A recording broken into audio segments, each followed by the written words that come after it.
B F ಎಂದರೇನು? ಹುಡುಗಿ ಕೇಳ್ತಾಳೆ ಹುಡುಗನ ಹತ್ರ. ಆಗ ಹುಡುಗ ಹೇಳ್ತಾನೆ ಬೆಸ್ಟ್ ಫ್ರೆಂಡ್. ಅವರು ದೊಡ್ಡವರಾಗಿ ಅವರು ಪ್ರೌಢಾವಸ್ಥೆಗೆ ಹೋದಾಗ ಹುಡುಗಿ ಕೇಳ್ತಾಳೆ ಹುಡುಗನ ಹತ್ರ ಬಿ ಎಫ್ ಎಂದರೇನು? ಆಗ ಹುಡುಗ ಹೇಳ್ತಾನೆ ಬಾಯ್ ಫ್ರೆಂಡ್. ಅವರು ಡೇಟಿಂಗ್ ಆಗಿ ಮದುವೆ ಆದಮೇಲೆ ಮಗು ಆದಾಗ ಹೆಂಡತಿ ಕೇಳ್ತಾಳೆ ಬಿ ಎಫ್ ಎಂದರೇನು? ಗಂಡ ಹೇಳ್ತಾನೆ ಬೇಬೀಸ್ ಫಾದರ್. ಹಾಗೆ ಅವರು ಹಿರಿಯರಾದಮೇಲೆ ಹೆಂಡತಿ ಕೇಳ್ತಾಳೆ ಬಿ ಎಫ್ ಎಂದರೇನು? ಆಗ ಗಂಡ ಹೇಳ್ತಾನೆ ಬಿ ದೇರ್ ಫಾರ್ ಎವರ್, ಅಂದರೆ ಯಾವಾಗಲೂ ನನ್ನ ಜೊತೆ ಇರು.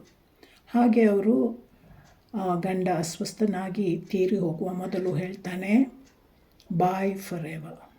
ಅದರ ನಂತರ ಹೆಂಡತಿ ಕೂಡ ಅಸ್ವಸ್ಥಳಾಗಿ ಅವರು ತೀರಿ ಹೋಗುವ ಮೊದಲು ಹೇಳ್ತಾರೆ ಬಿಸೈಡ್ ಫಾರ್ ಎವರ್, ಅಂದರೆ ನಿಮ್ಮ ಪಕ್ಕದಲ್ಲೇ ನಾನು ಯಾವಾಗಲೂ.